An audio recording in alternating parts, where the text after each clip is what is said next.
Bienvenidos a un nuevo episodio de Entre el punto y la U, el podcast de Urbanitae. Un espacio en el que hablaremos de inversiones, emprendimiento y mucho más. Bueno, pues bienvenidos todos a otro episodio de Entre el punto y la U, el podcast de entrevistas de Urbanitae. Yo soy Gonzalo Urdiales, director de contenido, y hoy tengo el placer de presentar a Juan García, que es CEO y cofundador de la aseguradora Tuyo. Coceo. No me des más importancia a la que tengo. Bueno, pues Juan, muchísimas gracias por sacar un hueco para venir a vernos y hablar un poco de emprendimiento y, por supuesto, de seguros. Muchas gracias a vosotros por tenernos. Bueno, como siempre con todos nuestros invitados hacemos un pequeño repaso de la trayectoria. Tú estudiaste Teleco, si no estoy equivocado. Siempre hago estas preguntas porque la trayectoria del emprendedor me parece que cada una es única, no se suelen parecer demasiado. Y quería preguntarte, cuando estudiaste Teleco, ¿tenías claro, no digo que fueras a fundar una aseguradora, ¿no? Pero ¿a qué te querías enfocar? ¿O tenías ese gusanillo del emprendimiento o todavía no tenías ni idea? Que bueno, no tenía ni idea. Yo soy los típicos, siempre lo digo mucho, soy los típicos telecos o ingenieros en general, que en realidad no sabes muy bien qué quieres hacer, si te dieron bien las matemáticas en el instituto y acabas de hacer una ingeniería, ¿no? En este caso, primeros 2000, lo que estaba muy de moda era hacer telecomunicaciones, lo acaban de poner en la Universidad de Oviedo y dije, bueno, pues ingeniero de telecom. Además, que yo siempre decía, no, a mí lo que me gusta es el internet, ¿no? Sin saber muy bien exactamente lo que había detrás. Entonces así acabé haciendo teleco y desde luego emprender ha sido algo que no me imaginaba incluso a mediados de mi carrera hasta ahora, ¿no? Ha sido, de alguna forma yo siempre defino mi carrera de que siempre he ido siguiendo un poco mi musa, ¿no? Y así, de hecho, no se parece en nada a lo que hacía al principio de los tiempos con lo que hago ahora. Entonces, no me imaginaba cuando hice teleco, de hecho no me imaginaba, eso lo que te decía, ni a mediados de carrera que iba a emprender. Es verdad que luego tú te formas tienes un MBA, ¿no? En la London School of Economics y pasas también por la China Europe International Business School. Eso es. ¿Por ahí ya te ibas enfocando un poco más al mundo de la empresa? Todavía no, ahí me di cuenta que el mundo tecnológico, aunque me interesaba, cuando ves gente de verdad súper interesada o súper enfocada en algo verdaderamente tecnológico, te das cuenta muchas veces, por contraste, que tú no eres así, ¿no? Entonces eso me pasó en Cisco. Además recuerdo muy vividamente que fue un día que estábamos en una lista de correo, que es como los antiguos foros, ¿no? Estábamos hablando de 2006 y había un intercambio de correos entre unos ingenieros en Bruselas que hablaban de la velocidad que tenía el silicio de un puerto de una máquina en particular. Y yo fue el momento en que dije, esto claramente no soy yo. Yo no voy a llegar nunca a ese nivel de interés, entonces mejor me busco otra cosa que me vaya interesando más, ¿no? Y ahí fue donde lo mismo, ¿no? Pues por ver referentes, yo trabajaba mucho con los equipos comerciales y me di cuenta que toda la parte de negocio, los business case de los clientes, el hablar con gente, entender sus problemas, me interesaba bastante más, ¿no? Y ahí vi que había una cosa que se llama consultoría estratégica, que me interesaba, que me parecía que algo era interesante y que la manera que yo entendía que me podía cambiar desde ser ingeniero y trabajar en tecnología a consultoría estratégica no pasaba por un MBA, ¿no? Y así tuve la suerte de que me dieron una beca de la Caixa, que no tuve que hacer la inversión que mucha de la gente que cursa un MBA tiene que hacer, y pues me fui a hacer el MBA en China y en Londres y ya luego salté a consultoría estrategia y de ahí hacía muchas cosas de marketing, muchas cosas de producto, todo muy cercano a la tecnología y de hecho para empresas tecnológicas o de telecomunicaciones, pero ya mucho más orientado a lo que es el negocio de estas empresas. Por recapitular, los primeros pasos no ya en la consultoría, sino, pues, no entiendo, más recién salido de Teleco fue en Ipanema Technologies, ¿puede ser? En Francia, sí. Y luego pasas, que es con lo que has mencionado en Cisco, ¿cómo fueron esos inicios? ¿Cuáles son los aprendizajes, aparte de que no te interesaba tanto el silicio, que te llevas de esa época? Al final, que tu éxito, digamos, de alguna forma dependa de un evento binario como darle un botón y que todo funcione, era algo que me ponía bastante nervioso, ¿no? Y de hecho, ahora en todo lo que es marketing, las ventas no son eventos tan binarios. Eso fue uno de los principales aprendizajes que me llevé. Y luego como la atención al detalle, que es algo que sí que me vale mucho ahora, es súper importante, ¿no? Está muy bien ser capaz de tener una visión y transmitirla, pero el bajar al detalle cada día y tener, digamos, esa ambición de ser un 1% mejor todos los días es realmente lo que aprendí en ese momento, cuando en realidad el detalle lo es todo, ¿no? En el mundo de la tecnología. Y bueno, estás en Cisco casi 3 años y la parte, entiendo, puramente ya de consultoría es en Roland Berger, ¿no? Que estás ahí ya pues 1 año y algo, ¿no? En Roland Berger y en Monitor Deloitte, sí, en los dos sitios. Yo entré en Roland cuando estaba montando la práctica de tecnología y telecomunicaciones con un socio que estaba empezando también allí, Jaime Rodríguez Ramos. Y luego cuando él se mueve a Monitor Deloitte, yo me muevo con él y en el fondo mi carrera en consultoría está muy ligada, ¿no?, a ese equipo que se formó alrededor de Jaime y de José, que eran, digamos, mis jefes y mis referentes, ¿no? Y de alguna forma ahí aprendo o valido, ¿no?, que es lo que se dice ahora, de cómo vas a un trabajo por el contenido y cómo lo dejas por un jefe, ¿no? En este caso al revés, en este caso continué por un jefe. Y justo cuando ellos deciden, bueno, pues al final cuando cambio hacia Orange es porque, bueno, Jaime decide que prefiere hacer otras cosas, José lo mismo y pues yo un poco detrás. Y de ahí pasas a Orange como Head of New Ventures, que eso suena desde luego muy aparte de... suena interesante, pero ya que está relacionado, entiendo, directamente más con emprendimiento, con nuevos... sí, ¿no? Ya en la última época en Monitor estábamos mirando para construir lo que se llama ahora un Venture Builder, ¿no? Que de aquella, estamos hablando de 2016, tampoco estaba muy claro qué era el modelo, cómo podías trabajar con socios corporativos. Entonces, mi último año sí que empiezo a especializarme en esto y precisamente en este proceso es donde pues Orange tiene un plan estratégico quinquenal donde dicen que quieren pasar de ser de un operador de telecomunicaciones a un operador de hogar, ¿no? Y un operador de hogar es ser capaz de darte muchos más servicios que no son únicamente alrededor del router y alrededor del teléfono. En esto, pues Orange monta un banco, que es el primer nuevo negocio que se monta. De hecho, se monta desde Francia y se importa a España. Y luego el CEO de Orange en España, que es Laurent Payasut, que era un tío bastante visionario, decide, bueno, pues esto sí lo queremos hacer, oye, yo me lo creo, vamos a hacerlo bien, vamos a traernos a alguien que tenga una visión un poco diferente a lo que tenemos dentro de la casa, y ahí digamos que se junta un poco lo que yo venía haciendo y lo que ellos buscaban, ¿no? Y entonces entro en Orange a llevar este área donde le damos la vuelta al negocio de las alarmas, que habían empezado pero no estaba siendo muy exitoso. Montamos Orange Seguros, que ahí empieza a ver que hay una oportunidad muy importante alrededor de los seguros.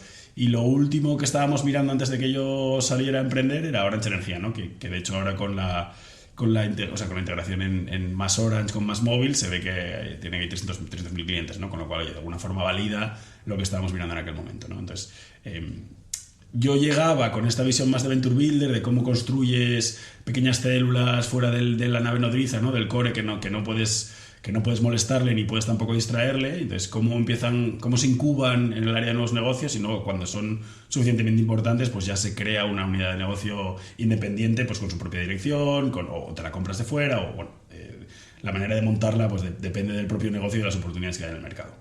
Bueno, estamos comentando la parte de Orange y quizás algunos de nuestros oyentes o televidentes no saben exactamente qué es un Venture Builder, que si habéis visto el episodio de Jorge Gutiérrez, nuestro CTO y cofundador de Urbanitae, Urbanitae en su día nació, o la posibilidad era también de que se constituyera como un Venture Builder, ¿no?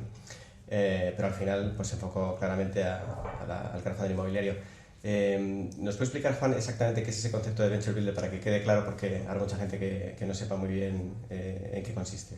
Sí, o sea, yo creo que el concepto de Venture Builder, y luego va variado un montón, ¿no? Ha variado Venture Builder corporativo, Venture Builder, digamos, más en mercado libre. Yo creo que nace de la reflexión cuando emprendedores de renombre, tanto aquí como en Estados Unidos, se dan cuenta que hay ciertos servicios, podemos llamarlos centrales, que toda una startup necesita. Pues hablamos de diseño, hablamos de marca, hablamos de marketing, ¿no? Que al final es verdad que más B2C, cualquier empresa de este tipo va a necesitar, pero muchas veces cuando eres muy pequeño y estás validando una idea, todavía ni tienes el dinero, ni tienes el expertise, ni tienes el acceso a la gente que quiera trabajar contigo. Entonces, de alguna forma, los Venture Builder nacen para dar ese servicio, ¿no? Gente que quiere emprender, tú tienes como una especie de nave nodriza con pues, todos estos servicios centrales, ¿no? Recursos humanos, finanzas, diseño, marca, marketing, que puedes dar servicio a un emprendedor y a una idea que digamos que es el que empuja luego esta idea, ¿no? Entonces, hay muchas y muy diversas y bastante exitosas empresas de este tipo en España, pues se me ocurre Build aquí en Madrid, que es más corporativo, se me ocurre Núcleo en Barcelona.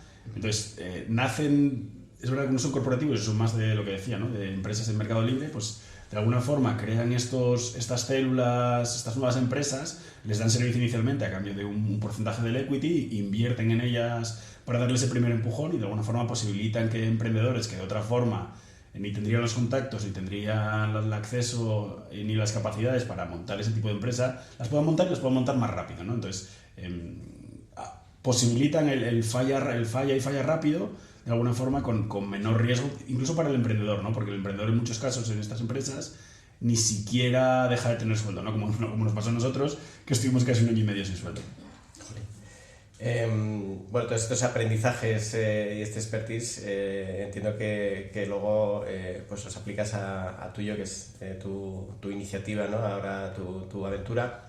Quería preguntarte cuándo das el paso, ¿no? de Orange a decir, bueno, yo he visto una oportunidad aquí en el sector seguros, además un sector difícil, por lo menos desde el punto de vista de la reputación.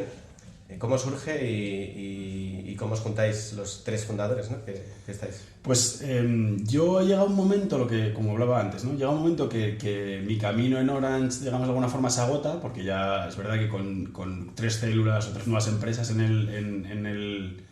el mercado, Orange España cambia de CEO, Laurent Payaso se va y entra un nuevo CEO que lo que decide es, oye, vamos a consolidar comercialmente estas 3 nuevas empresas en vez de seguir empujando a enviar nuevas. Evidentemente, pues el área de incubación de alguna forma el contenido se agota, ¿no? Entonces yo en ese momento pues pienso qué quiero hacer dentro del grupo o incluso fuera, y hablo con José María, que era una de las personas que trabajaba en otro Venture Builder, en 7R en particular, 7R, que creo que tuvisteis a Carlos hace mucho, y pues era uno de los socios de Carlos. Y era la persona que había trabajado conmigo en la definición del negocio de energía. Entonces, oye, pues seguimos manteniendo relación porque enganchamos bien. Y un día comiendo me enseña el pitch de lo que es tuyo, ¿no? Que era un proto pitch de, oye, pues una compañía aseguradora muy ligera, muy centrada en la tecnología, que pensábamos que podíamos desarrollar ventajas competitivas para un segmento muy particular. Y yo me enamoro porque había visto la problemática que había sido firmar el acuerdo con Zurich para lanzar los seguros y luego la construcción inicial a nivel tecnológico y a nivel también de mentalidad y de ambición, y digo, esto es un cañón, esto no puede otra cosa que petarlo, ¿no? Bastante inocencia en mi mente en aquel momento hasta que ahora ya no tendría, ¿no? Muchas veces, de hecho, José María dice que un emprendedor es o sea, que un emprendedor bueno tiene que tener la mezcla entre la inocencia para pensar que todo lo que quiere hacer es posible y, digamos, la determinación para ir suprimiendo los obstáculos que se le van poniendo en el camino, que no son pocos, ¿no? Pues en aquel momento yo tenía, por lo menos, la inocencia, ¿no? La determinación ya la he probado después. Entonces, eso por mi parte. Y José María lo que me cuenta es que esto lo estaba mirando con un amigo suyo de la infancia, Asís.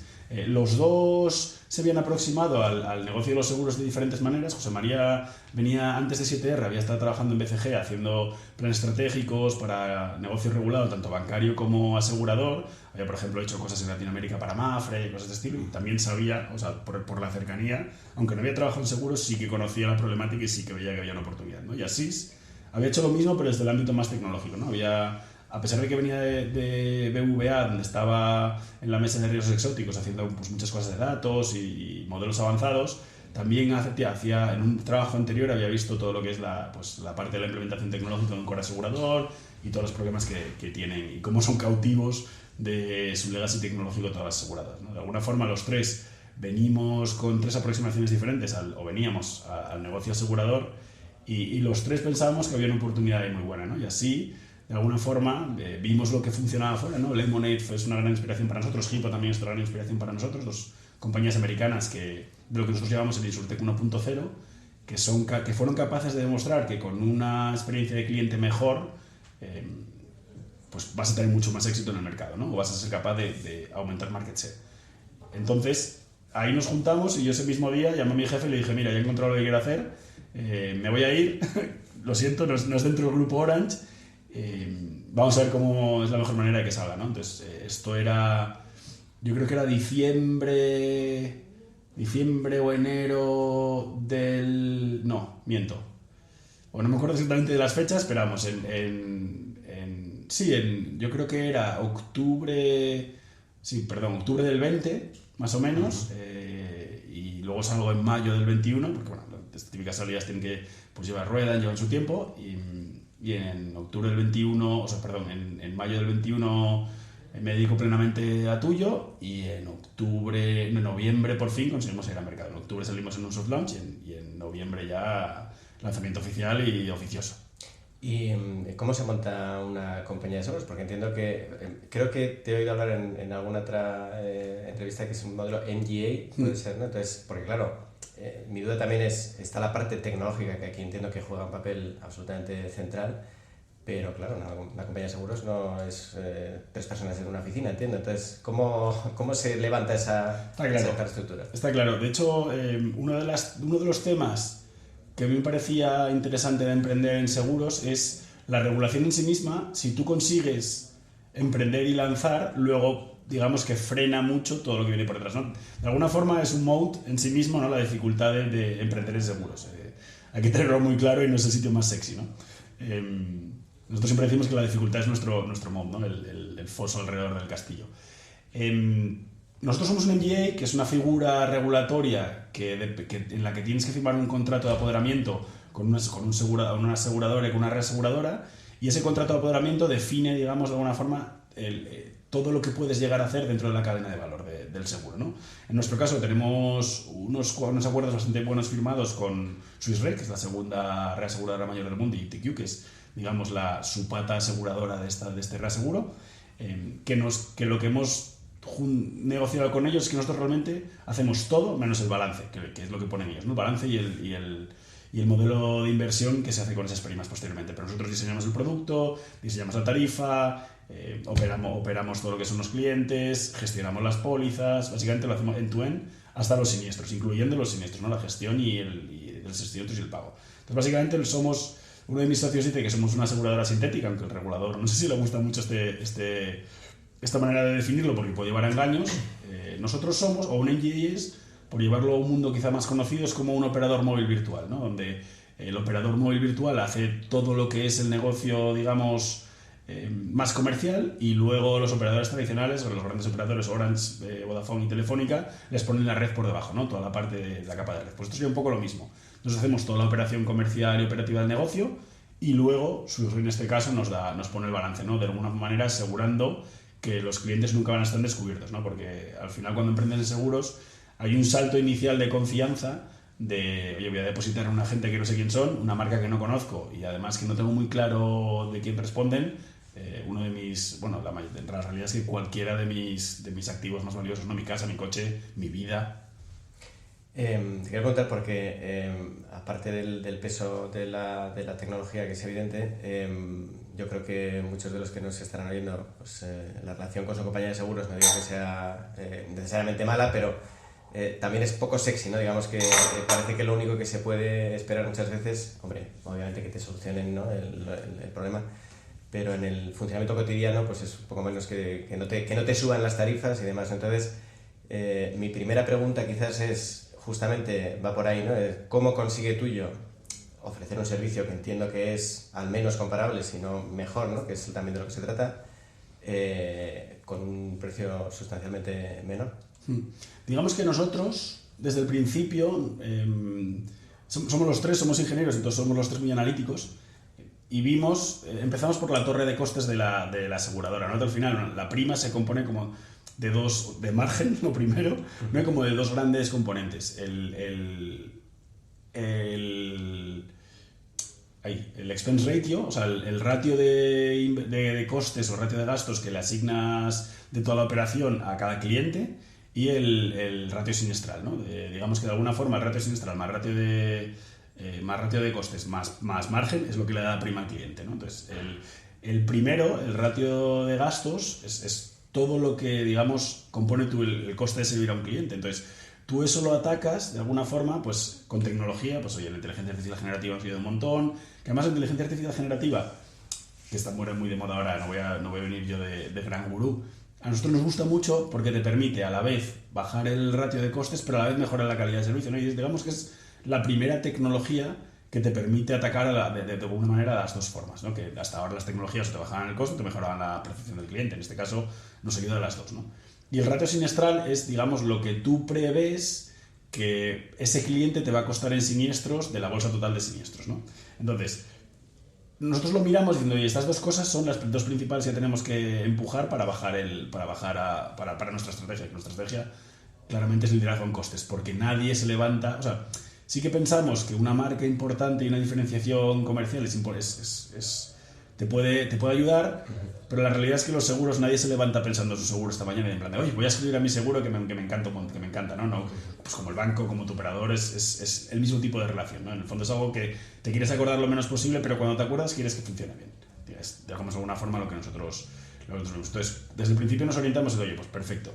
Si de las dos grandes estrategias que definía Michael Porter nos vamos a orientar en liderazgo en costes, ¿cómo conseguimos atacar estas dos mejorando la calidad del servicio, ¿no? Entonces, todo lo que es ratio siniestral lo hacemos pues teniendo muchas más posibilidades de datos. Al final, nuestros clientes, lo que vimos nosotros desde el principio es que hay un segmento de cliente infraservido por el negocio asegurador, es decir, nosotros siempre definimos que nuestro cliente es el segmento de entre 20 y 50 años, que en el fondo es una sobresimplificación, porque cualquier persona que está acostumbrada al negocio, o sea, a tratar con negocios digitales, puede ser nuestro cliente, tenga 60, tenga 70 o tenga incluso 80 años, ¿no? Que tenemos clientes de este tipo. Entonces, si tú tienes muy claro que este es el tipo de cliente al que te quieres dirigir, que es un poco diferente a lo que tienen las aseguradoras tradicionales, que tienen una voluntad universalista de servir a todos los clientes, ¿no? Pero tienen un modelo muy claro, que es un modelo de mucho marketing offline, mucha televisión, mucha radio. Seguro que los que vais en coche a trabajar, pues todas las mañanas os escucháis muchos productos, muchos anuncios de aseguradoras, y luego un modelo muy basado en capilaridad por un canal indirecto, ¿no? Corredores y agentes, que hace 30 40 años tenía mucho sentido. Si tú querías, José María, uno de mis socios, siempre lo explica con el ejemplo de su pueblo, ¿no? Si tú querías vender seguros en Burgo de Osma, más te valía tener una persona en Burgo de Osma que vendiera seguros, ¿no? Esto con el mundo digital se rompe y puedes hacer cosas nuevas llegando directamente al cliente. Entonces, si tú tienes muy claro que hay un segmento que está infraservido, que tiene unas características muy particulares por cómo compra, por cómo cómo interacciona con las diferentes compañías a las que contrata servicios, y piensas que hay una manera de servirle mejor y diferente a la que hay en el mercado, que era un poco nuestra hipótesis, pues de esa forma, centrándote únicamente en diseñar para ese cliente, puedes capaz de ofrecer un servicio mejor y más barato, ¿no? Que de alguna forma es lo que nosotros, o sea, nuestro leitmotiv, ¿no? Volviendo a las dos componentes de los costes, es ofrecerle un producto bueno con un precio muy competitivo y darle un servicio como mínimo igual, la mayoría de veces mejor, y de forma más barata, ¿no? Para nosotros. Bueno, has dicho, te voy a preguntar también por los clientes, que entiendo que es el perfil o la media, la edad es algo más baja, ¿no? que en una aseguradora normal, aunque has dicho que también hay clientes de más edad. Quería preguntarte, ¿cómo llegáis a esos clientes o cómo captáis a esos clientes y cómo vencéis, se me ocurre, ¿no?, las posibles reticencias de decir, bueno, vale, ¿quién sois vosotros y por qué me vais a ofrecer un servicio del que me pueda fiar? Cobrándome un 30% menos que mi aseguradora, ¿no? Sí, nuestro cliente, la media de edad de nuestros clientes son unos 42 años, que el mercado está en unos 55 o 56, o sea, ya te da una señal de qué tipo de cliente viene a nosotros. Y en realidad nosotros lo que nos dimos cuenta cuando miras a este cliente es que es un cliente que tiene unos comportamientos muy particulares, ¿no? Busca mucho en Internet, se informa mucho en Internet, utiliza mucho las páginas de comparación de precios, los rastreatos, los aciertos de la vida. Además, lee mucho reseñas que puede haber en Internet, pues Trustpilot es la gran estrella, o Google Reviews. Entonces, si tú te das cuenta de este viaje del cliente, eres capaz de impactarle muchas veces, en muchos momentos, en donde el cliente está informándose o está también formándose una opinión sobre tu empresa, ¿no? Sí, es verdad que nosotros hemos comprobado que el gran mantra del marketing, ¿no?, que tienes que impactarle 7 u 8 veces antes de que todavía se fíe de ti, es así. Pero nosotros lo que vemos es que no únicamente con marketing digital, ¿no?, que es la gran palanca que cualquier compañía en Internet puede utilizar, conseguimos crear esa confianza, ¿no? Porque al final los clientes en seguros, claro, esto es muy particular para los seguros, tienen todas estas herramientas a su disposición, ¿no? Pues oye, voy a mirar en Rastreator y voy a ver cómo comparan las diferentes las diferentes coberturas y voy a ver el precio.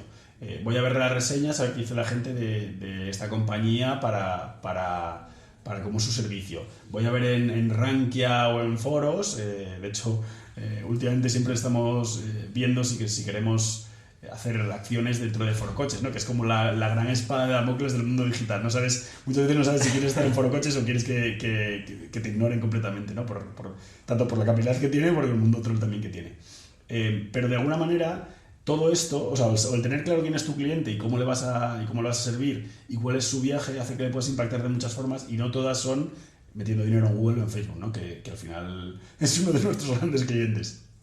Hoy has mencionado también lo de la inteligencia artificial generativa, que consigue, eso te lo había oído también en otro foro, que no solamente aligera costes, ¿no? Por decirlo de alguna manera, sino que ofrece mejor servicio. Pero ¿cómo funciona exactamente? O sea, porque yo me estoy imaginando pues el típico chatbot de oye, me pasa no sé qué tal, pero en un sector como los seguros, o entiendo yo, ¿no? Que la gente al final quiere un sitio al que poder llamar, que le atiendan, ¿no? y que le resuelvan el problema de la mejor manera posible. ¿Cómo se compagina esto de la inteligencia artificial con ese servicio cercano, digamos, que entiendo que tiene que ser? Sí, nosotros, uno de las claves de nuestro modelo es cómo intentamos que todo lo que el cliente, toda la relación del cliente con nosotros sea autoservicio, que tampoco hemos creado nada nuevo, ¿no? Porque nadie que haga su uso bancario con Revolut, o que compre en Amazon, o que pida, digamos, la compra a Mercadona online,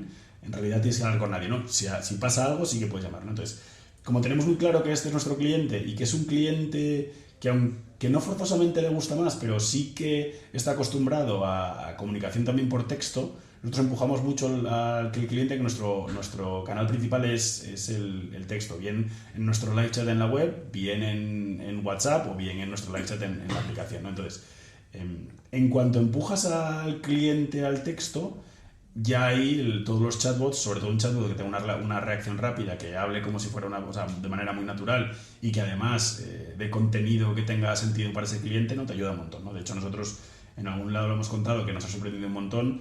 El NPS de las dudas de atención al cliente que son resueltas por el chatbot tiene como 15 puntos más que el que salta a gente. Es verdad que esto está un poco viciado porque las que acaban en el chatbot son mucho más sencillas y las que saltan a gente suelen ser más complicadas. Suelen ser cosas de pagos, por ejemplo, que eso sí que tenemos muy claro, que no queremos que el chatbot o que la inteligencia artificial intervenga nada en pagos, porque es algo tan crítico y tan privado para el cliente que siempre pensamos que tiene que ser una persona a la que se lo resuelva. Y además que muchas veces una persona que tiene un problema con el pago no va a esperar a las 2 de la mañana a preguntarte porque es algo bastante urgente y bastante, digamos, importante para él, ¿no? Entonces suele ser horario de oficina, con lo cual es mucho más fácil para nosotros, y el que te pregunta algo a las 2 de la mañana, pues le das un servicio mediante el chatbot, mediante la agente Leia que llamamos nosotros, ¿no? Que es nuestro agente sintético, y se queda bastante contento. Entonces, nosotros utilizamos la inteligencia artificial en un montón de sitios. El agente sintético de atención al cliente es como el más obvio, pero también lo utilizamos para prevenir fraude, lo utilizamos para hacer un primer cribado de los siniestros, por ejemplo, no para aceptar o para rechazar, nunca, eso siempre lo hace una persona, porque pensamos que es algo también, digamos, la promesa de los seguros, pero sí para hacer un resumen y para que el trabajo de esa persona sea mucho más sencillo, ¿no?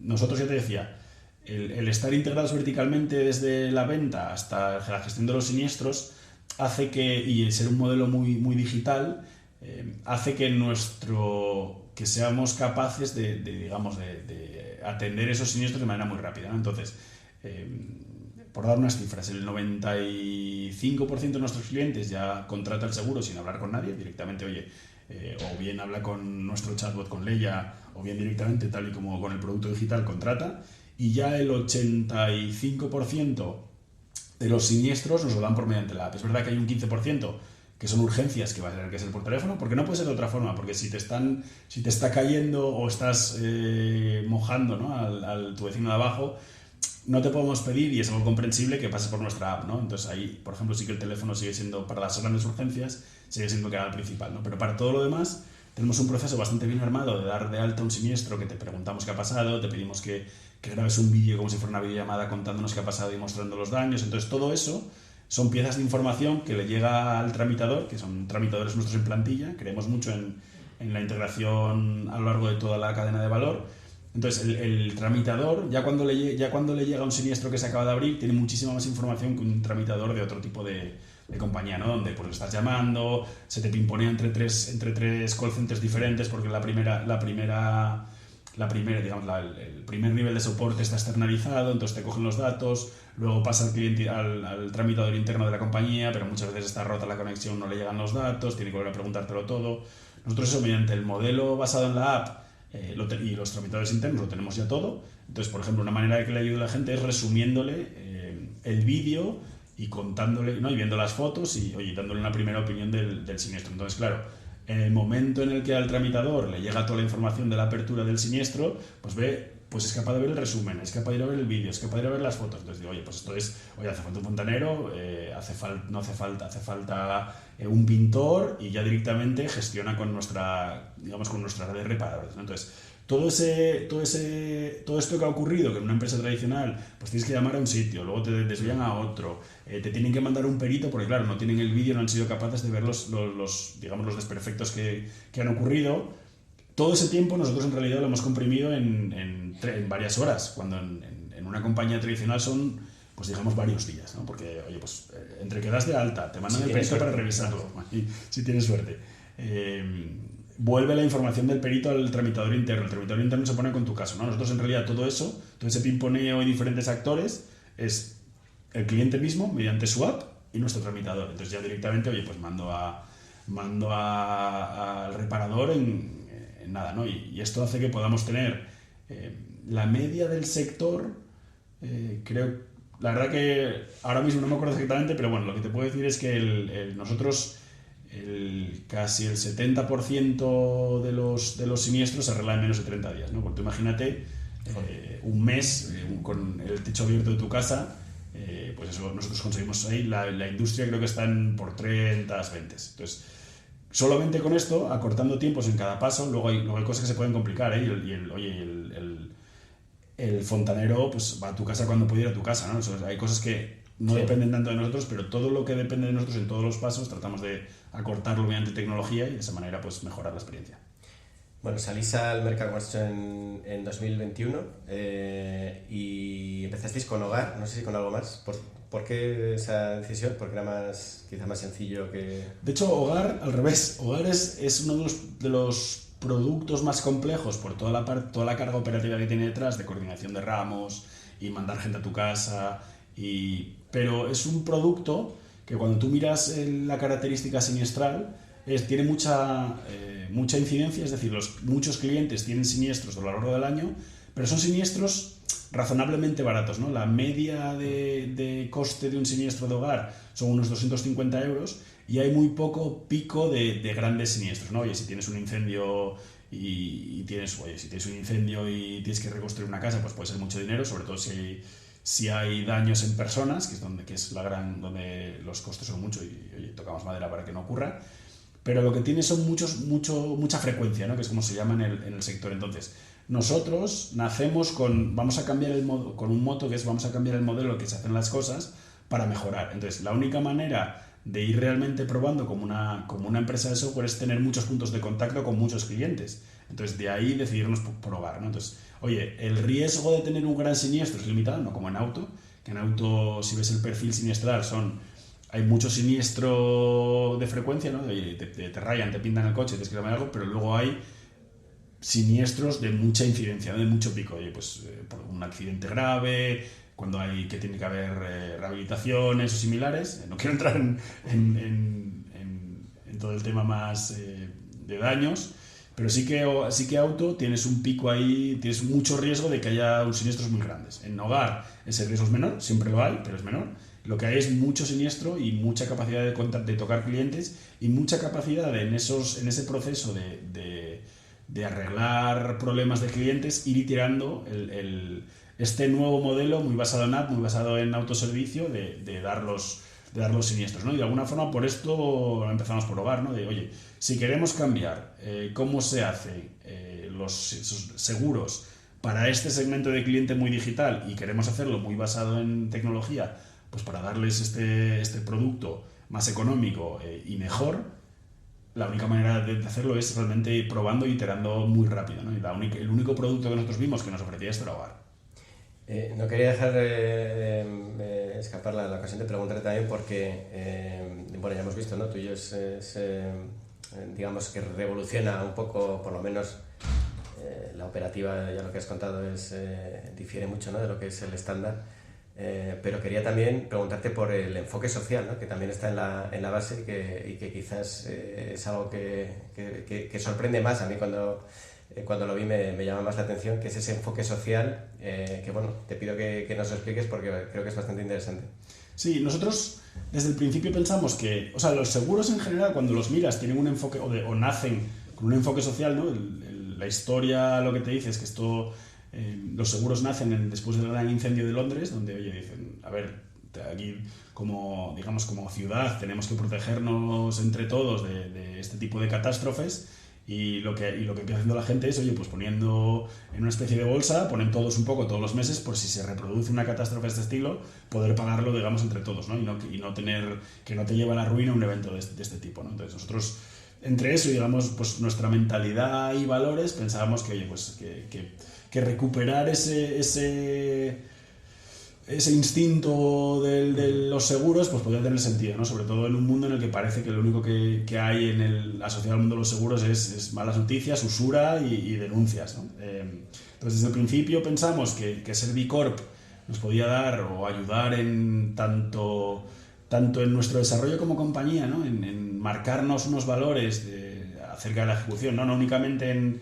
montar un negocio que tenga sentido, sino en montar un negocio que aporte algo a todos los stakeholders, ¿no? A clientes, a empleados y a la sociedad. Explícanos eso de B Corp, que también seguro que significa ser una empresa B Corp.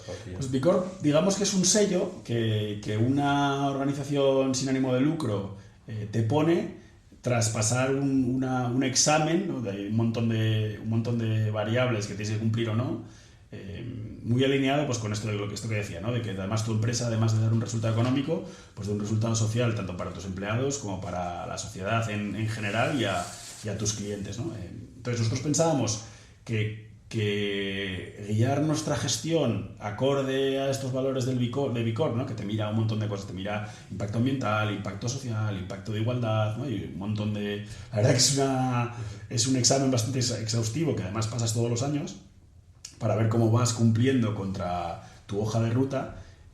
Nos parecía algo muy interesante, ¿no? Y nos parecía algo que podía ser un poco diferencial, porque en el momento que lo miramos no había ninguna aseguradora que lo cumpliera, ¿no? Así que luego, de hecho, muy pocas grandes empresas en España son capaces de cumplirlo, ¿no? Un hito fue cuando, por ejemplo, MásMóvil hace un año y medio anunció que era B Corp, ¿no? Porque los aspectos que tienes que cumplir son bastante... no quiero decir duros, pero que sí que es una hoja de ruta que es bastante exigente. Nosotros pensábamos que obligarnos a cumplir esa hoja de ruta tenía sentido para nosotros como personas y para la empresa en general, y por eso desde el principio fuimos bastante conscientes y digamos que construimos organización y gestionamos bastante alineados con esos valores. Bueno, y tú y yo, por lo que tengo entendido, digamos que se queda, entre comillas, con el 25%, ¿no? de las primas, el resto va a un fondo común, y lo que no se distribuye, entiendo que es en el año, es lo que se destina a fines sociales. ¿Cómo funciona eso? Eso es la contribución. Esto ha ido variando un poco, es como empezó al principio de que montamos tú y yo. Ahora, como todavía desgraciadamente perdemos dinero, ¿no? Somos una startup, todavía vivimos bastante no únicamente vivimos de nuestros clientes, que es el ideal de toda empresa, sino que también vivimos de nuestros inversores. Si todos los años destinamos una parte de nuestros ingresos a esa donación, ¿no? Porque pensamos que es algo importante y que además nos diferencia. Y también hacemos, en el proceso de onboarding de nuestro producto, hacemos partícipes a nuestros clientes, pudiendo elegir ellos mismos la ONG a la que quieren que esta donación anual se haga. Bueno, empezasteis en 2021 con Hogar. ¿Dónde está ahora tuyo? Creo que son 55.000 clientes, puede ser, asegurado. Un poco más, casi 60 ya. Casi 60. Bueno, ¿qué balance haces, ¿no? de por lo menos en 2024?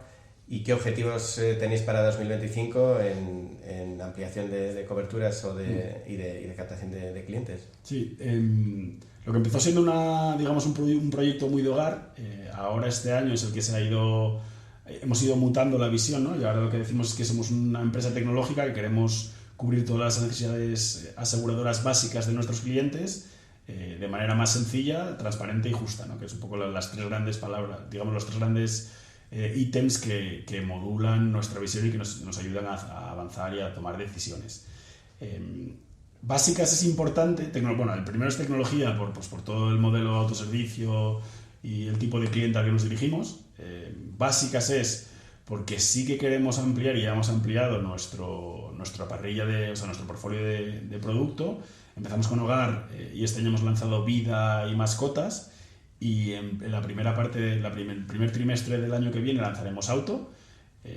Tiene pinta de que lanzaremos viaje en algún momento también del 25, y con esto sí que pensamos que básicas, que era la otra palabra de la nueva visión que hemos ido trabajando este año, queda, o por lo menos en el corto plazo, completada, ¿no? 24 y 25 son los años en los que construimos este portfolio para cumplir con la parte de necesidades básicas, y en el 26 probablemente sea el año en el que nos lanzaremos a la expansión internacional, ¿no? Durante el 25 trabajaremos también en prepararlo, ¿no? Porque no es una empresa sencilla lo de lanzarse a la conquista internacional, pero el 26 será el año en el que saldremos a otros países. ¿Y os planteáis también meteros en el ámbito de salud? Salud, yo a mí es un seguro, es muy diferente por cómo los clientes piensan alrededor de su seguro de salud, donde la marca tiene un montón de poder. Es muy diferente porque la integración vertical con redes de hospitales tiene mucha importancia para poder controlar los costes de las operaciones y demás. Yo te diría que no vamos a ir a salud, y más, esto se va a ver también cuando lo hemos grabado, con las últimas noticias que vienen de Estados Unidos de los seguros de salud. Yo diría que es un producto lo suficientemente especialista y lo suficientemente diferente a lo que sabemos hacer como para meternos ahí. Es algo que la salud es algo que me da mucho respeto, y probablemente no sea un producto que tengamos en nuestro portfolio en el corto plazo. Y en este contexto también, que afecta no solamente a las aseguradoras, sino a todas las empresas, ¿no? Pues la inflación y demás. Hace poco veía una noticia de justamente los asegurados que se quejan de que cada año, ¿no? las primas suben. ¿Cómo afrontáis eso desde tuyo? ¿Notáis también esa presión o sois capaces de, digamos, disiparla pues mediante esto que comentabas, ¿no? De la tecnología y la reducción de costes que comentabas antes? Sí que se nota un montón. Al final piensa que hay una parte muy importante de nuestro trabajo o de la parte de coste que se le asigna a la prima de un cliente, que es literalmente pagar oficios que vayan a tu casa, a que te arreglen una tubería, que te pinten la pared, y al final ahí hay materiales, ahí hay personas, que es realmente donde la inflación está subiendo, ¿no? Al final los materiales hoy en día no cuestan lo mismo que lo que costaban hace 3 años cuando empezamos. Una de las decisiones duras que hemos tomado este año es, en principio, no traspasar la inflación a nuestros clientes, por lo menos este año. Veremos. Sí que es algo que probablemente empecemos a hacer en algún momento, cuando tengamos que revisar tarifas, pero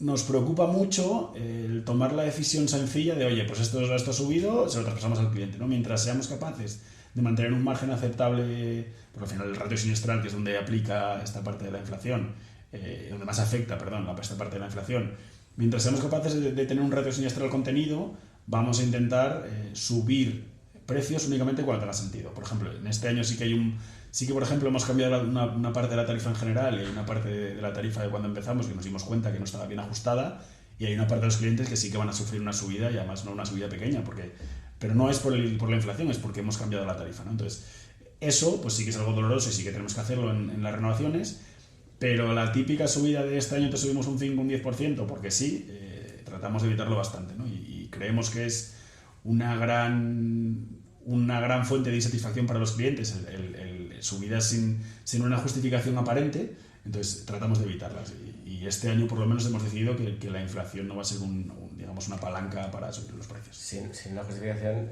aparente, porque además es que ya te lo decías, ¿no? Las aseguradoras tradicionales, este foco en el offline y tal, pues los anuncios, yo por lo menos lo único que recuerdo de los anuncios que escucho te bajamos el precio. Entonces, si cualquier aseguradora puede bajar cualquier precio de cualquier seguro, pues a lo mejor deberían estar más baratas, ¿no? de entrada. O sea, bueno, es una estrategia comercial que nosotros también hemos ido un poco en contra de ellas, ¿no? Al final, digamos que el mundo del seguro tradicional, tú tienes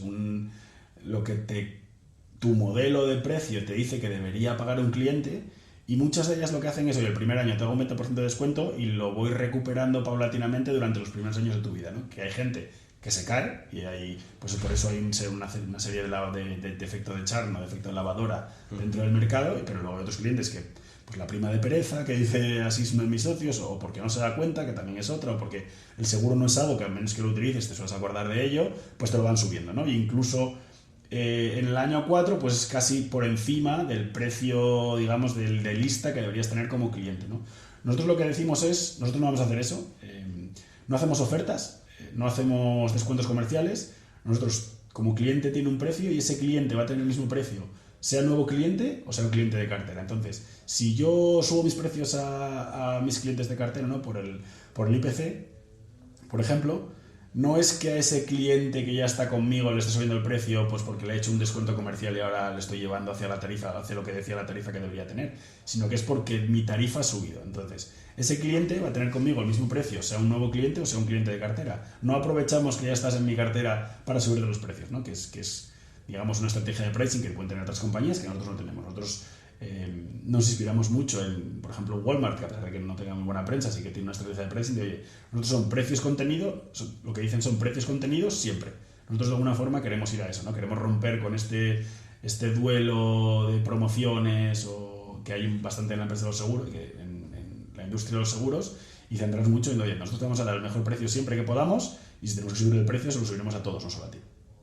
Oye, enlazando también con los planes de futuro, hace poco habéis levantado una ronda, ¿no? La tercera de 15 o 14 millones de euros. Quería preguntarte por esta parte de si da un poco de vértigo también, porque claro, empezasteis con 400 y pico mil euros, luego creo que fueron 3 millones, ahora 15. ¿Y en qué momento planteáis alcanzar el break-even también, la rentabilidad, ¿no? para decirlo? Nosotros, antes de la ronda, justo habíamos llegado a lo que es break-even operativo, es decir, nosotros con nuestros clientes cubríamos lo que son los costes estructurales de la empresa, pero todo lo que era la inversión en publicidad y marketing, pues era lo que nos hacía, es lo que nos hace, de alguna forma, o lo que nos hacía perder dinero, ¿no?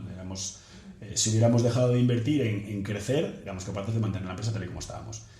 Ahí se nos plantea la decisión de, oye, seguimos creciendo y tratamos de levantar dinero para ese tipo de inversiones estructurales, de crecer el equipo, de dar mejor servicio, seguir invirtiendo en tecnología, o nos quedamos como estábamos, ¿no?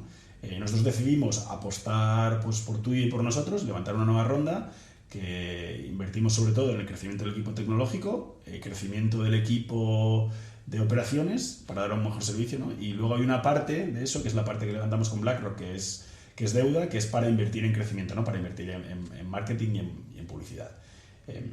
Esto nos parecía que era lo que tenía más sentido para seguir abriendo nuevas verticales y para impulsar también el área de partnerships, ¿no? Que hemos contratado a una persona muy buena este año y esperamos que nos dé grandes alegrías.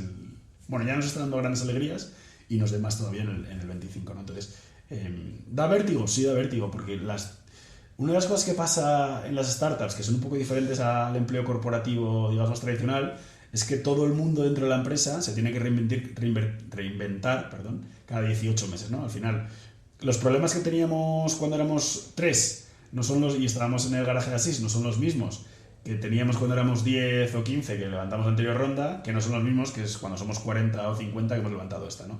Entonces, a nosotros mismos nos pone presión para reinvertirnos. A la gente que tenemos directamente debajo, ¿no? En nuestra primera línea, le pone presión para reinventarse también, y a la compañía en general, ¿no? Porque las exigencias son diferentes, ¿no? Asís siempre dice que esto de emprender es como lo de jugar al Super Mario, ¿no? Que tú pasas una pantalla, piensas que ya has ganado, que has matado al monstruo final, pero en realidad lo único que pasa es que empieza una nueva pantalla que además es diferente y más difícil que la anterior. Pues en eso estamos, ¿no? Nos hemos cargado, digamos, al Bowser de la pantalla anterior y ahora pues estamos de nuevo con el Super Mario con nuevos desafíos. Qué bueno, pues estamos acercándonos ya al final de la entrevista. Antes de pasar a las preguntas que hacemos siempre al cierre, quería hacerte alguna pregunta sobre esta parte del emprendimiento. Un poco la has contestado, ¿no? Pero el tema de las rondas o de cómo crecer, ¿no? Porque parece que hay los modelos básicos, ¿no? El unicornio, ¿no? De crecer y a base de caja muy rápida, y los camellos, ¿no? Que es un crecimiento más sostenido, y que por otra parte es el que al final es el que hemos acabado teniendo en Urbanitae, ¿no? No nos ha hecho falta acudir a grandes rondas porque pues el negocio y el crecimiento que tenemos acompaña. De cara a alguien que se plantee pues empezar su propia empresa y tal, ¿cómo de complicado es esto de las rondas? ¿Qué tiene sentido? Imagino que depende obviamente del sector, de las condiciones, ¿no? Pero ¿algún consejo que puedas darle a ese emprendedor que se lo está planteando, y todo este tema de levantar financiación y cómo conseguirlo y qué hacer? No es sencilla la pregunta, ¿no? Y además se puede atacar de muchas maneras, ¿no? Y voy a tratar de dar varias ideas que se me vienen a la cabeza. Lo primero es, yo admiro un montón a la gente que emprende ella sola. Yo una de las grandes facilidades o de los grandes éxitos que he tenido en emprender son mis dos socios. Siendo tres, las alegrías son compartidas y las tristezas, que no son pocas, son compartidas también. Y además hay muchas cosas que tienes que hacer bien para que una empresa salga adelante, ¿no? Entonces, si eres tú el que tiene que hacerlas todas bien, es muy complicado. Si son varios y puedes dividir este tipo de cosas entre tres, además de tener perfiles complementarios, es mucho mejor, ¿no? Entonces, yo, una de las cosas que le diría a todo el mundo que quiere emprender es que emprenda con alguien, 2, 3 personas. Es un equipo bastante interesante porque además, lo que decía antes, ¿no? Te puedes hacer complementario, y las penas, que van a ser muchas, son compartidas, y los momentos de estrés, que son muchos, por lo menos tienes a alguien que te entiende, porque muchas veces ni tu propia familia lo entiende. Yo me acuerdo cuando le dije a mamá, voy a dejar Orange, voy a emprender, me dijo, pero tú estás loco. Pues además acabamos de salir de una pandemia, no sabemos muy bien si esto va a volver a la normalidad, que ahora es obvio, ¿no? Pero que en 2021 nadie sabía que venía, ¿no? Entonces, emprender con alguien que te entienda, con el que puedas compartir el estrés, los éxitos y los fracasos, y que además puedas dividir las tareas, a mí me parece que es uno de los grandes éxitos que yo personalmente he tenido en la emprendeduría. Eso por una parte, para empezar hablando de emprender. Y luego las rondas. Es verdad que cada vertical tiene su propia dinámica, ¿no? Cada tipo de industria tiene su propia dinámica, y a mí me encantaría haber sido un camello con tuyo, ¿no? Pero tuyo, o sea, los seguros en general, o Insurtech en general, una de las cosas que hemos visto nosotros como Insurtech 2.0, ¿no? Una primera ola, ¿no? Los Lemonades y los Hipos de la vida, que intentaron emplear el playbook del software, el playbook del venture capital de forma pura en el mundo de los seguros, ¿no? Y esto al final han sido compañías muy exitosas, pero no han sido los super decacornios que pensaban que iban a ser, pues, como un Stripe o como un Salesforce en su momento previamente.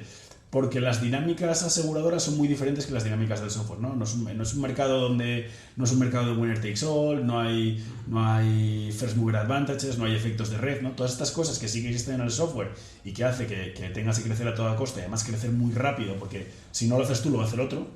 Esto en seguros no hay, ¿no? En seguros, si tú miras la distribución de las compañías, en España ninguna tiene más del 15% del market share. Son mercados donde puede haber varios ganadores, donde hay muchos ramos. Entonces, crecer muy rápido ya de cualquier manera, ya a cualquier costa y a cualquier precio, no forzosamente hace que vayas a ganar. Crecer rápido, pues como no puede ser de otra forma cada vez que entra un fondo en tu accionariado, pero manteniendo mucho ojo en la dinámica aseguradora del negocio, ¿no? Que es donde yo creo que nosotros hemos hecho bien, gracias a SIS, que desde el principio nos decía que no tenía sentido perder con cada cliente que introducíamos en el negocio.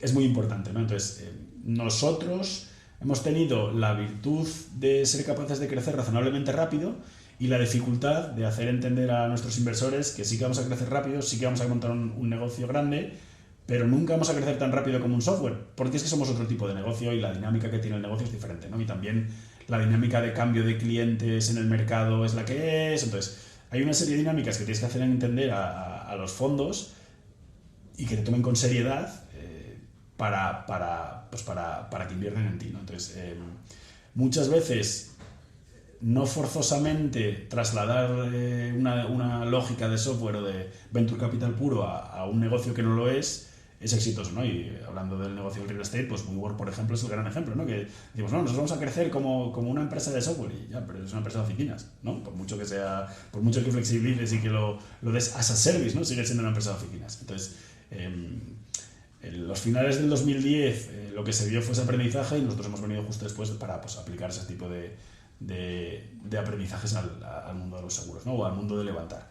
Y sobre levantar, tips que yo daría: conoce a mucha gente, intenta meterte mucho en el ecosistema de emprendeduría, por desgracia todavía, por lo menos en España, es bastante endogámico, todo el mundo se conoce, entonces hay un trabajo bastante importante de estar, digamos, ¿no? en el propio ecosistema, ¿no? Y eso, por ejemplo, José María, mi socio, lo hace muy bien, ¿no? Y al final hablar de tu producto, hablar de tu proyecto, conocer gente, que te puedan introducir a mentores también. Una de las cosas que nos ha salido muy bien, nosotros desde el principio conocíamos a la gente de Indexa, ¿no? A François, a Ramón y nos han ayudado mucho en todo este proceso, ¿no? Porque además su negocio, que es también financiero, pues se parecía bastante, ¿no? Tienes que crear confianza en una nueva marca que la gente no conoce, además dejar tu dinero en un negocio de inversión en un robo-advisor que tampoco estaba muy claro qué era lo que hacía en 2015, ¿no? Pues oye, todos sus consejos en este viaje nos han ayudado un montón pues para acelerar en nuestro. Entonces, mentores también es algo súper importante. Muy bien, Juan, pues nada, pasamos a las dos preguntas que hacemos de cierre a todos nuestros invitados. La primera, como estamos en Urbanitae, que al final es una empresa de inversión inmobiliaria, es ¿cómo invierte Juan García personalmente? Pues Juan García invierte con Indexa, valga la redundancia. Yo creo bastante en la inversión indexada. Creo que la gestión activa, salvo que pues tengas acceso a los grandes gestores, que además tienen un ejército de gente que está mirando todos los días el mercado, tú nunca les vas a ganar. O sea, si esa gente, que es lo mejor de cada promoción de económicas o de ingeniería, que además solo se dedican a esto, no todos los años baten el mercado, ¿por qué tú, inversión individual Juan García, vas a conseguirlo, ¿no? Entonces, yo creo bastante en la inversión indexada, entonces invierto mucho ahí. Trato de también meter un poco de picante con inversiones un poco alternativas, en este caso pues criptomonedas, si tienes acceso a algún tipo de private equity o venture capital, también intentarlo. Lo que pasa es que para inversión retail es más complicado porque hay que invertir un montón. Plataformas como la vuestra también dan acceso a inversión, digamos, alternativa, ¿no? Algo más de picante, algo más de riesgo que quizá un Indexa, ¿no? O la inversión indexada en bolsa y en renta fija no te da. Y sobre todo creo bastante en la diversificación, ¿no? En también tener un portfolio muy diversificado y cada parte de ese portfolio te dé pues, una parte de seguridad, una parte de rentabilidad, ¿no? Y luego siempre tienes el moonshot, ¿no? Que si te va bien, fenomenal, tienes mucha rentabilidad, y si te va mal, pues oye, tampoco has perdido todo, ¿no? Entonces sí, así invierto yo. Lo principal de hecho la gran mayoría de mis ahorros están en Indexa, y luego pues eso, tengo alguna cosilla por ahí en cripto, tengo una cosilla por ahí en alguna otra cosa. Muy bien, y la última pregunta es, pues si nos puedes recomendar alguna película, alguna serie, algún libro, algún podcast, algo, lo que sea, o todo, que te haya llamado la atención, o digo, pues oye, pues para el emprendimiento a mí cambió la manera de tal libro, o escuchar a tal persona, lo que sea. Hay un montón de cosas. Yo sí que, hablando de lo que decía antes de los mentores formales e informales, hay un montón de podcasts de emprendimiento, y el otro día también en algún otro lo comentaba. Creo que es súper importante tratar de aprender de la experiencia de otros, ¿no? Y no repetir sus errores. Y ahora con los podcasts, pues como el vuestro, esto se puede hacer, ¿no? Entonces, no es lo mismo que tomarte un café con alguien, pero es lo más parecido que vas a tener a tomarte un café con alguien, ¿no? Entonces, yo sí que recomendaría que si alguien quiere emprender, ¿no? Que antes de emprender simplemente que se zambulla en este tipo de podcasts, que son pues casi como tomarte un café con el emprendedor. Por ejemplo, François tiene muchísimos podcasts en los que sale y donde explica cuál es su viaje con Indexa. Carlos va a venir al vuestro también. O sea, hay un montón de podcasts donde puedes aprender, y sobre todo podcasts donde rasquen, ¿no? Que no sea el hurra al emprendedor y qué bien lo has hecho todo, ¿no? Sino que haya preguntas un poco duras y que le pregunten realmente qué hizo o qué no, ¿no? Eso me parece que es súper importante, y hay un montón en España, afortunadamente.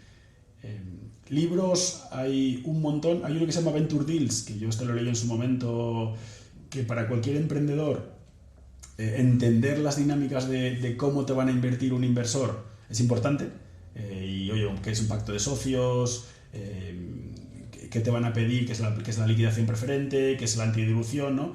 Toda esta serie de cláusulas que te van a meter en un acuerdo de inversión, ¿no? Entenderlas súper bien y saber qué efecto va a tener en tu empresa, ¿no? Porque muchas veces, es verdad que ahora el mundo de la emprendeduría está mucho más profesionalizado, pero cuando yo me leí este libro en el 15, creo, era todo muy nebuloso y era un mercado más, si quieres, de inversores que de emprendedores, ¿no? Ahora es verdad que se ha dado un poco la vuelta, aunque se ha vuelto a balancear, pero en cualquier caso la información de qué te va a pedir un inversor y tenerlo súper claro y cómo afecta esto al equity que te queda en tu empresa, también tenerlo súper claro me parece que es súper importante. Y luego, en general, pues creo que una de las cosas que me ha ayudado mucho en la emprendeduría y en la vida en general es que soy muy curioso, y yo lo que les diría es que lean mucho, que hablen con mucha gente y que se vean muchos podcasts.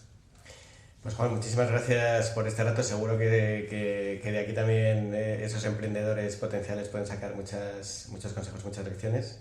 Gracias por venir. Y a todos vosotros pues os emplazamos a un próximo episodio de Entre el Punto y la U. Muchas gracias por estar ahí.